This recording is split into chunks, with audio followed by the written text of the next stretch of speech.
Assalamualaikum warahmatullahi wabarakatuh. Kembali lagi bersama kita di podcast HMPS Ilmu Al-Quran dan Tafsir.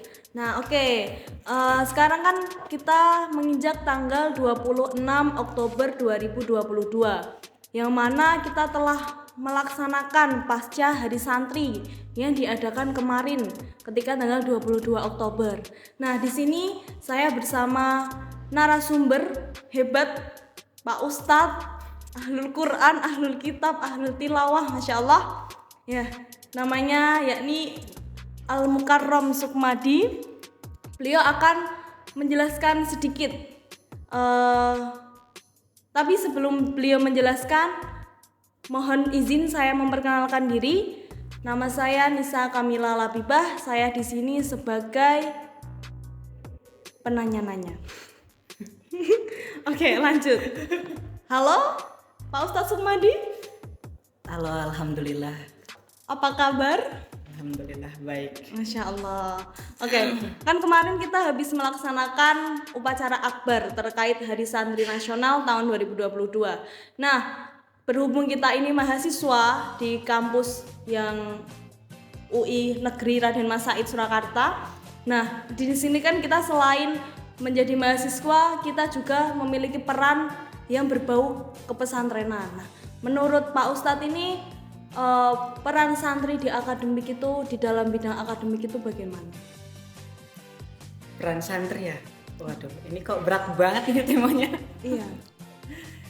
Ya, sebetulnya kalau dilihat dari problematika yang ada saat ini, perkembangan zaman, terus kemudian peningkatan kemampuan IT terkait anak muda yang sekarang, tentu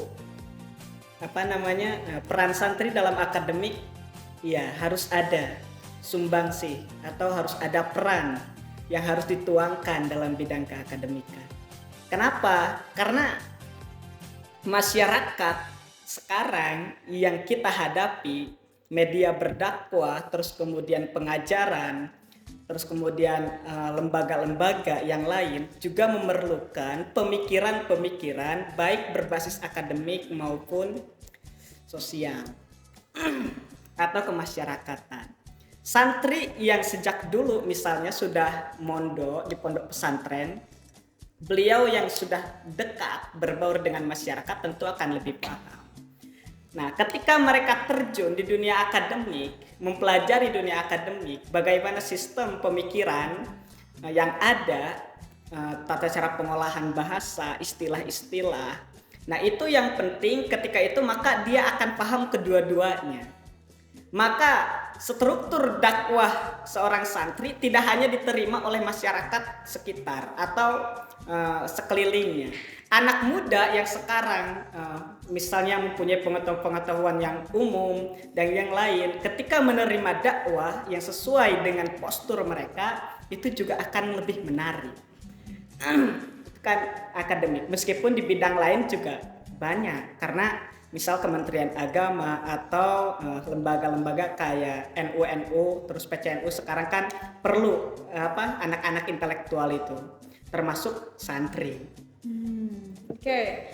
Kemudian bagaimana nih pendapat Pak Ustadz terkait argumen, biasanya itu orang-orang pondok bilang gini, kita lebih mengejar agama tapi nanti dunianya akan ikut dengan sendirinya. Nah, itu gimana? Ya, emang begini, kenapa ada istilah kita mengejar agama dulu pasti dunia mengikut.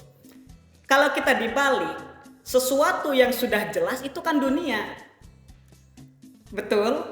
Rizki sudah jelas, jodoh belum jelas. Oh, belum jelas. Samar nih. Samar-samar ya. Dia bersifat ikhfa, bukan izhar. Pokoknya segala kebutuhan bagi makhluk hidup oleh Allah sudah penuhi, termasuk di dunia. Yang belum jelas itu kan di akhirat. Apakah kita sudah yakin akan masuk surga? Belum tentu. Kan belum tentu. Maka ada istilah bahwa ngejar agama itu lebih baik. Karena agama itu kan sebetulnya penuntun hidup, petunjuk. Maka di Quran surat ke-17 ayat ke-9, inna hadzal qur'ana yahdi lillati aqwam wa yubasysyirul mukminin. Nah, itu kan Quran ditunjukkan sebagai petunjuk kaum mukmin, muslim. Nah, karena kita tahu Al-Quran sebagai petunjuk, maka agama dululah yang harus dipelajari. Said Qutb mengatakan, segala sesuatu kehidupan yang mengajarkan kebaikan, bahkan tentang sosial, bahkan tentang kemasyarakatan, toleransi, itu adalah Islam. Cek, sebelum Islam datang, itu kan pola pikir, karakter, akhlak, semua manusia itu jauh. Jauh dari peradaban itu, jauh dari kebaikan. Ketika Islam datang, maka merubah segalanya. Nah, itu yang poin pentingnya. Maka sebetulnya mudah bagi dunia. Yang sulit itu akhirat. Maka agama dululah yang didahulukan. Maka dunia itu nutur atau mengikuti. Seperti itu. Oke, berarti setuju ya Pak Ustadz terkait argumen bahwa kita mengejar dunia, mengejar agama baru mengejar dunia. Nah, oke teman-teman. Ternyata peran santri di dalam bidang akademik itu sangatlah penting. Nah, oke. Sekarang kita akan menghadapi di masa-masa yang segalanya itu dinormalisasikan atas dasar kemanusiaan, atas dasar support system, motivasi hidup dan lain sebagainya. Bahkan sekarang itu banyak santri yang di dalamnya itu tidak ada sifat-sifat santrinya, Pak Ustadz.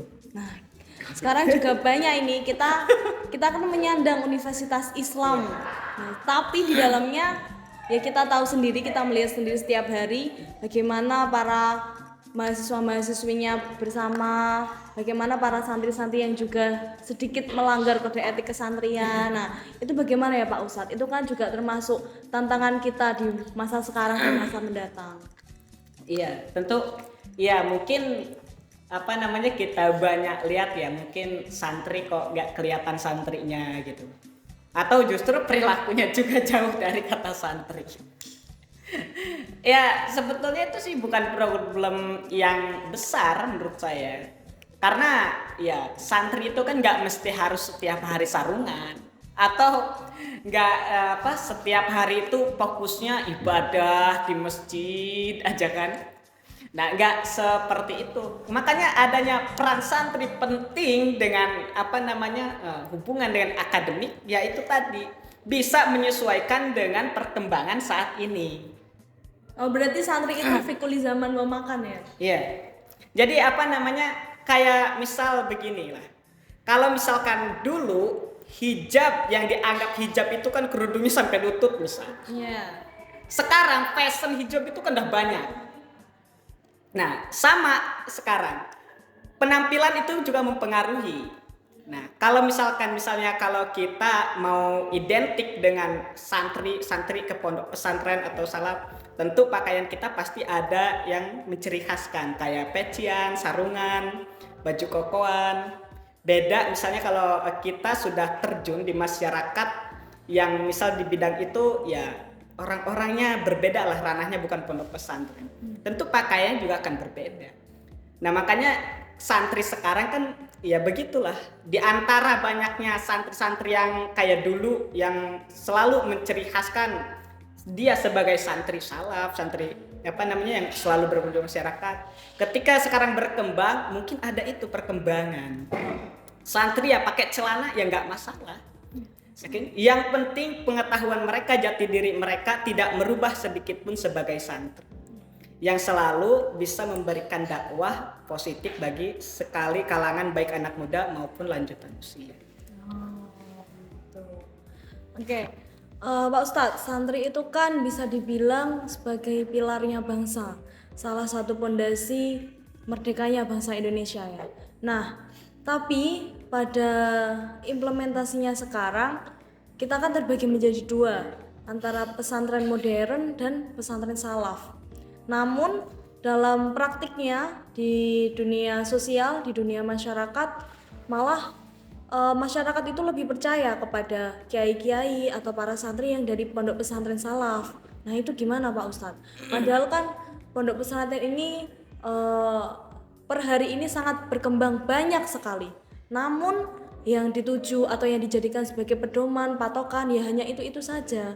Terus bagaimana kita akan meregenerasi kiai-kiai selanjutnya jika yang dipercaya hanya dari pesantren-pesantren salaf seperti itu, Mas? Ya, ini beda bidang. Kenapa mungkin simpelnya kenapa santri-santri yang pendakwah yang banyak diterima di masyarakat itu mereka yang pondoknya misal pondok pesantren salaf gitu ya, Iya. dibanding sama pondok-pondok modern. Iya, betul. Sebetulnya ya unik. Kembali lagi ke pembahasan awal tadi. Orang gampang mudah diterima masyarakat, gampang berbaur dengan kesosialan. Itu karena mereka sering atau berhubungan langsung dengan masyarakat. Kita lihat pondok modern itu kan waktunya terbatas. Mereka membatasi kegiatan dengan masyarakat. Adapun kegiatan masyarakat itu cuman ada di poin-poin tertentu saja. Misalnya cuman ada kegiatan atau misalnya ada tugas tertentu yang melibatkan masyarakat. Beda dengan mereka yang di pondok salaf yang selalu tiap hari berbaur dengan masyarakat. Baik itu misalnya dalam kegiatan masyarakat mereka ikut. Terus kemudian kadang kiainya atau selalu mengajak santrinya pada masyarakat. Berdakwah juga ikut atau sholawatan ikut. Ya, semua bentuk kegiatan masyarakat dicampurkan dengan pondok pesantren. Sehingga mereka ketika lulus dari pesantren berdakwah di masyarakat tidak asing. Nah, seperti itu. Maka di sini terjadi dua problematika pendidikan. Nah, maka orang yang lulusan pondok pesantren cenderung ceramah dakwahnya itu unik, menarik sehingga membuat masyarakat itu banyak tertarik sehingga mereka ya banyak ikut gitu. Mereka yang di pondok pesantren modern karena pembahasannya akademik, mereka tidak pantas sebetulnya di ranah masyarakat yang lain, misalnya yang udah tua atau macam. Karena bahasa mereka, pemikiran mereka justru memakai istilah-istilah akademik yang kadang-kadang juga mohon maaf bikin bingung. Sehingga mereka cocoknya di ranah pendidikan. Maka yang menjadi targetnya adalah anak-anak muda. Gitu, yang sesuai dengan pemikirannya. Kan itu uniknya. Ini bukan membandingkan ya, bukan membandingkan atau menjelek-jelekan. Tapi saya melihat seperti itu, termasuk saya juga sebagai santri, ya seperti itu kelihatan. Nah, oke. Pertanyaan terakhir ini mungkin ya Ustadz. Ini bersangkutan juga dengan saya. Karena saya mahasiswa, saya juga santri, yang kewajiban saya itu ada dua, antara di dunia intelektual kampus dan di dunia religiusitasnya di pesantren. Nah, sedangkan di pesantren yang saya tinggali itu pure hanya mengajarkan kitab-kitab kuning, mengaji Al-Quran, nahwu shorof dan lain sebagainya. Sedangkan di dunia kampus, selain saya mempelajari pelajaran-pelajaran kampus, saya juga harus berorganisasi. Saya harus menjalin relasi, bersosialisasi ke sana dan kemari. Nah, yang jadi permasalahan saya mungkin dan teman-teman yang lain ya Pak Ustadz. Ini bagaimana kita menyeimbangkan keduanya jika kita ada kendala di pesantrennya. Semisal saya mengikuti salah satu organisasi dan itu sering mengadakan diskusi yang tentu membangun dan membuka ruang-ruang intelektualitas, namun dari pesantren saya itu membatasi jam. Kamu jam segini harus sudah kembali, kamu jam segini harus mengaji, kamu jam segini harus segini segitu. Nah, itu bagaimana ya Pak Ustadz dalam saya berjalan di dua arah yang mungkin dibilang memang sejalan, tapi bagi saya itu sangat bertolak belakang gitu. Oh, berarti ini permasalahannya pembagian waktu kan? Iya. Ya sebetulnya simpel aja. Segala lembaga itu kan punya aturan. Oh tentu, apalagi kepada perempuan. Tentu beda misalnya kalau misalkan sama cowok. Ya termasuk saya juga mungkin cowok nggak terlalu ketat gitu. Karena ya beda lah ya kan. Nah kalau misalkan di pondok pesantren yang putri, emang biasanya terjadwal ada batasan-batasan waktu. Kalau jadwal ngaji itu udah pure program dari pondok pesantren itu, misalnya.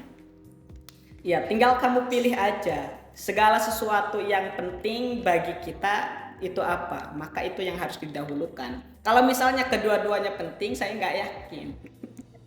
Karena segala sesuatu itu pasti ada yang lebih penting, nggak mungkin kedua-duanya penting, nggak mungkin. Ya, jelas. Itu kalau ada yang bilang kedua-duanya penting, wah, kadang suka ragu.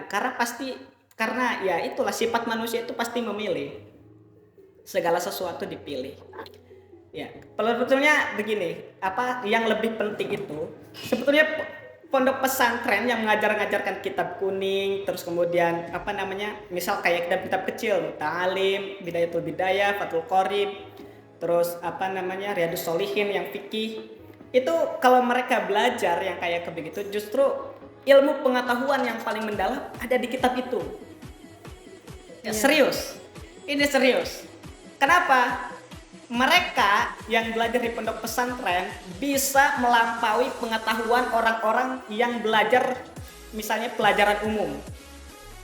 It's okay. Silahkan dibandingkan pengetahuan santri dengan orang-orang yang misalnya lulusan SMA, SMK atau apalah. Itu kadang mereka bisa melampaui pengetahuan mereka, tapi belum tentu mereka yang secara belajar akademik atau misalkan belajar pengetahuan umum bisa melampaui keilmuan santri.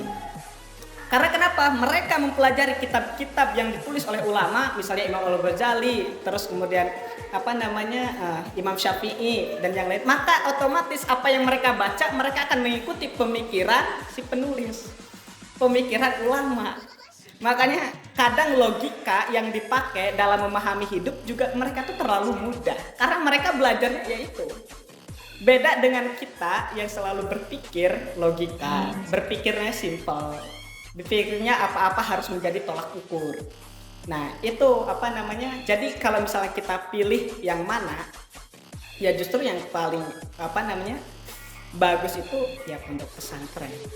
Meskipun di sisi lain misalnya ada apa namanya kumpulan, ada sesuatu organisasi tersebut meskipun pembahasannya sama, ya kita tinggal memilih aja, karena emang kita punya kewajiban, di sana juga punya kewajiban, tapi yang lebih besar itu di mana. Nah karena pasti kalau kita ikut organisasi, pasti organisasi itu kan pasti akan mengadakan lagi kegiatan. Pondok pesantren sekali kali materi ini sudah tidak akan diulangi, itu akan hilang. Dan menurut saya kalau udah hilang udah rugi. Ya rugi luar biasa, sangat rugi luar biasa. Karena pemahaman secara memahami teks bahasa Arab kan susah kalau nggak tanpa dijelasin. Kadang meskipun kita udah paham misalnya kelihat ini kita masih bingung.